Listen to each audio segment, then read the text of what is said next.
Eu subo hoje à tribuna para falar sobre Luiz Inácio Lula da Silva, nosso querido Lula, que completou 70 anos essa semana. Inúmeras personalidades nacionais e mundiais, como Sarkozy, Felipe González, José Mujica, o escritor cubano Leonardo Padura, o escritor brasileiro Fernando Moraes, Chico Buarque de Holanda, Bete Carvalho e muitos outros gravaram mensagens que revelam a estatura de Lula perante o Brasil e o mundo. Com efeito, nenhum ex-presidente do nosso país tem prestígio comparável ao de Lula. Lula, que só tinha o diploma de torneiro mecânico quando se tornou presidente, agora tem mais de 50 diplomas de doutor honoris causa das principais universidades do mundo. Lula é reconhecido e admirado onde quer que vá, na Europa ou na África. Lula é o cara. Nenhum político brasileiro chega sequer perto desse reconhecimento mundial. E nenhum político brasileiro se despediu da presidência com mais de 80% de popularidade após 8 anos de governo. Uma verdadeira façanha.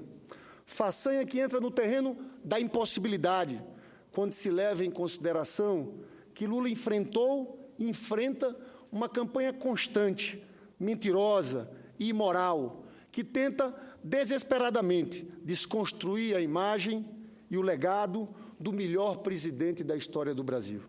E Lula conseguiu essa façanha impossível porque, como já dissemos numa nota em sua defesa, ele é uma das raras e fantásticas lideranças que conseguem transcender os limites de sua origem social, de sua cultura e de seu tempo histórico. Ele figura no rol escasso dos líderes que rompem os limites, mudam a realidade, fazem a diferença na vida das pessoas, fazem história. Senhor presidente, Lula se fez contra os terríveis limites históricos, econômicos, sociais e políticos que lhe foram impostos. É aquela criança pobre do sertão nordestino que deveria ter morrido antes dos 5 anos, mas que sobreviveu. É aquele miserável retirante que veio para São Paulo buscar, contra todas as probabilidades, emprego e melhores condições de vida, e conseguiu. Lula é aquele candidato que não deveria ter vencido as eleições, mas que venceu. Lula é aquele eleito que não deveria ter tomado posse, mas tomou. Lula é aquele presidente que deveria ter fracassado, mas teve um êxito extraordinário. Lula é uma afronta às elites que sempre apostaram num Brasil para poucos, num Brasil de exclusão e de desigualdades. Lula é, sobretudo, esse fantástico novo Brasil que ele próprio ajudou a construir. O Brasil para todos os brasileiros. O Brasil da inclusão, da igualdade e da solidariedade. No cenário mundial, ninguém põe em dúvida a liderança de Lula como exemplo de combate à pobreza, à fome e às desigualdades. Lula é, de fato, o grande inspirador internacional das atuais políticas de inclusão social, reconhecido por inúmeros governos de diferentes matizes políticos e ideológicos. Lula é o rosto do Brasil no mundo. No Brasil, entretanto, há hoje uma sórdida campanha de deslegitimação dessa grande liderança. Uma campanha que dispensa argumentos racionais. Uma campanha baseada apenas no ódio espesso dos ressentidos. Entendemos perfeitamente que alguns tenham medo de serem derrotados de novo por Lula em 2018. Mas esse medo não pode dar vazão a atitudes pouco republicanas e, francamente, antidemocráticas. Tentam transformar suas virtudes em vícios e suas ações pelo Brasil em crimes.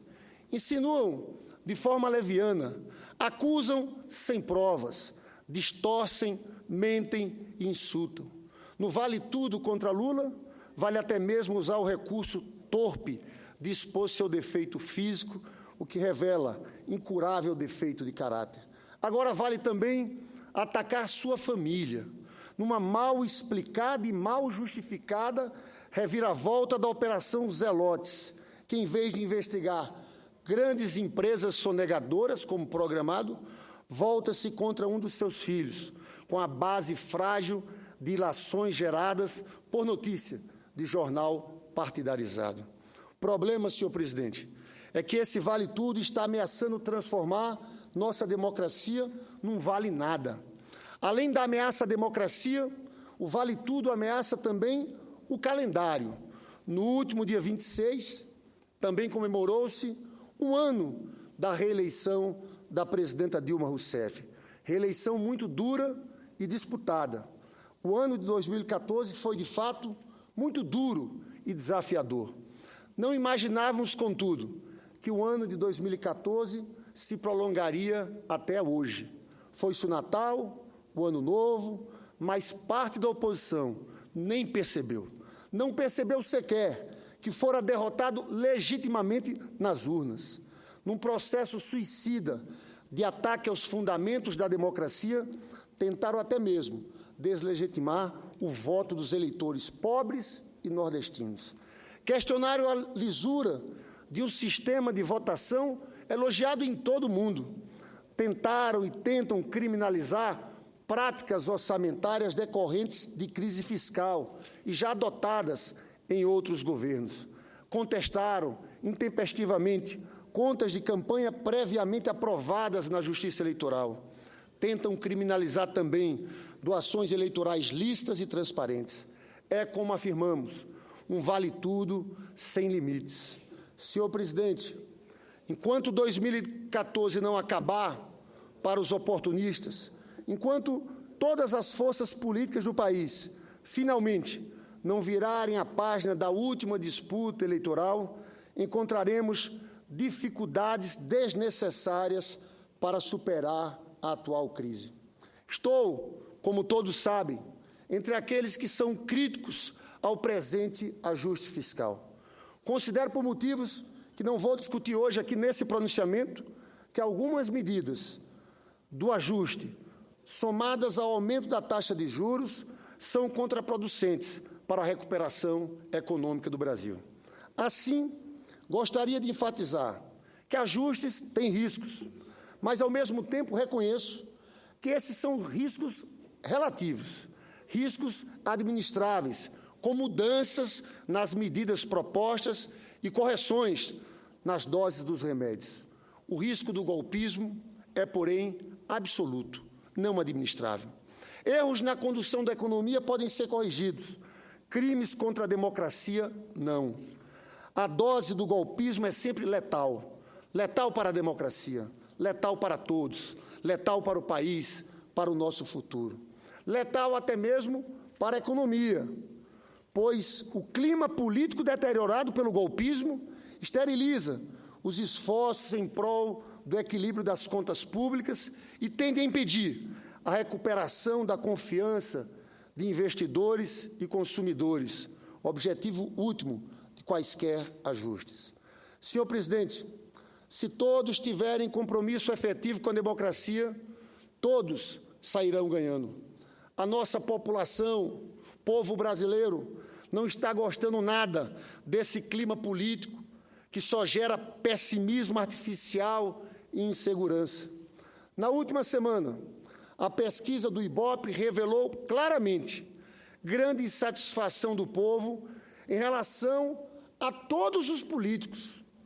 É interessante ver que falam muito do desgaste do PT, do desgaste da presidenta Dilma, do presidente Lula, mas a pesquisa do Ibope, divulgada no último final de semana, mostra a rejeição de todos. A rejeição do senador José Serra, 54%. Ele já foi presidenciável. A rejeição do governador Geraldo Alckmin, de 52%. Do ex-governador do Ceará, Ciro Gomes, 52%. Da ex-ministra Marina Silva, 50%. Do senador Aécio, 47%. Eu falei isso essa semana aqui no plenário, o senador Aécio não gostou, parecia uma crítica pessoal a ele, mas não era isso. Porque, geralmente, o que acontece no Brasil é o seguinte: se você é candidato a prefeito de uma cidade e perde, e aquele prefeito que entra faz um mau trabalho, ou que disputou a eleição contra ele, sempre sobe muito. Fica sempre muito bem avaliado. Acontece isso em todas as eleições aqui no Brasil. E eu falei aqui, o senador Aécio Neves era para estar surfando nas pesquisas. Não, está com a rejeição de 47%. É uma crise que atinge a todos. E, na verdade, essa posição da oposição de martelar esse samba de uma nota só, do impeachment, tentar votar contra todos os projetos do governo aqui, votando, inclusive, nas famosas pautas bombas, a oposição votando em projetos sem a mínima responsabilidade em relação à questão fiscal. Tudo isso tem prejudicado a oposição. Há uma crise no governo, mas a oposição também está em xeque. E esses números da pesquisa do IBOPE mostram isso de forma muito clara. Quem está advertindo não sou eu, é o povo brasileiro. É o povo que está ameaçando repetir aqui os que se vão todos que ocorreu na Argentina. Naquela crise que houve mudanças de vários presidentes da República, na época de La Rúa, o movimento na Argentina, da população, do povo argentino, era que se vão todos, que saiam todos os políticos. Era esse o clima. E é isso que nós estamos caminhando na minha avaliação aqui no Brasil. A pergunta que fazemos é o seguinte: é isso que queremos, senhor presidente? O povo brasileiro não gosta de pessimismo, de ódio e de lutas fratricidas. O povo brasileiro quer esperança e otimismo. É por isso que o povo brasileiro gosta tanto de Lula. Porque Lula, ao contrário da horda de ressentidos que não tem grandeza para reconhecer derrotas democráticas, não cultiva ódios. Teria até todos os motivos para fazê-lo. Ao contrário de muitos dos seus detratores, Lula foi submetido, desde que nasceu, àquilo que Gandhi denominava de a pior forma de violência, a pobreza. Não a pobreza digna de quem tem pouco, mas o suficiente. Não. A pobreza de Lula foi a da miséria asfixiante, que nega comida, teto, educação, saúde e sonhos, que nega a cidadania, que nega direitos, que nega frequentemente a vida. Mas Lula superou tudo isso. Lula é um político e uma pessoa guiada pela esperança, pela vontade de superação, e que, no seu caso, se confunde com a superação coletiva da legião de deserdados que ajudou a resgatar para a cidadania. A grande força de Lula vem exatamente disso, dessa imensa capacidade de transformar sofrimento, obstáculos, preconceitos e ódios em superação, em esperança, em realizações. A força de Lula, senador Jorge Viana, é justamente a grande força da população do Brasil. Um povo lindo, magnânimo, solidário, muito diferente dessa elite arcaica que o odeia e despreza. Por isso, Lula está muito acima do ódio, dos preconceitos, das perseguições mesquinhas. Essa campanha de ódio não atingiu e não atingirá. Afinal, quem luta pela vida do seu povo, com esperança e solidariedade como Lula sempre lutou, nunca será derrotado, nunca será destruído. Quem luta pela vida do outro, quem luta de fato pelo povo, tem um lugar reservado no coração do Brasil. Para destruir Lula, terão, então, de destruir o coração do Brasil. E esse, meus caros, é eterno. Viva Lula! Senador Lindenberg, eu quero parabenizar Vossa Excelência por usar a tribuna do Senado e trazer aqui essa grande reflexão. O Lula ninguém destrói mais. O Lula está no sentimento, está no coração. O Lula está nas ações da igualdade desse país. Quando se falar em igualdade, quando se falar num presidente que saiu com a maior popularidade, quando se falar num presidente que deu casa àqueles que gostariam de ter uma casa para morar, quando falar num presidente que colocou o filho do pobre do lado do filho do rico, quando falar no presidente que tirou uma pessoa do estado de pobreza e botou alimentação na mesa, tem que falar no Lula. Quando tu falar que um pobre pode hoje entrar em um avião e poder fazer a sua viagem tranquila e conhecer outros estados e outros países, tem que falar no Lula. Quando você tiver que falar nas grandes grandes estradas, quando você tiver que falar nas grandes universidades, quando você tiver que falar que o pobre hoje frequenta as melhores escolas, tanto no mundo universitário quanto nas unidades básicas, com as creches, tem que falar no Lula. Ninguém consegue apagar isso. A história não vai apagar isso. Ao contrário, amanhã, aqueles que hoje o apedrejam simplesmente pelo desejo do poder, pela forma de subir derrubando, porque não teve capacidade de se promover e buscar a credibilidade do povo, que a Vossa Excelência acabou de botar aí, porque hoje é surreal a covardia como o ex-presidente Lula vem sendo atacado. Por conseguinte, a presidenta e as pessoas esquecem que isso é o país. Hoje de manhã estive aqui com a presidenta Dilma entregando 2.691 casas em todo o Brasil, e aqui o Distrito Federal foi prestigiado. Ela foi extremamente aplaudida e foi reconhecida. Ela disse alto bom som: não vamos acabar o Bolsa Família, não vamos acabar a Minha Casa e Minha Vida. Esse programa é de governo e veio para ficar. E nós vamos tirar esse país dessa crise que passa hoje, que é muito mais uma crise política, é mais uma crise de contaminação digamos assim, do terrorismo econômico, né? Do terrorismo econômico contra o país, que mesmo uma crise real. Então, sem nenhuma dúvida, a fala de Vossa Excelência cai como uma chave. E, nesse sentido, ontem aqui, mais uma vez, essa casa deu um tiro no pé. Eu me curvo à vontade da maioria e vou respeitar sempre, mas eu tenho que botar os meus sentimentos de fora. Quando aqui tiraram os carros de sons dos pobres, dos humildes na campanha, da voz do povo, descamisado como eu fui e fui eleito senador, senão não seria, se não tivesse a vontade de ter uma pampa para poder gritar a minha dor e a dor do povo.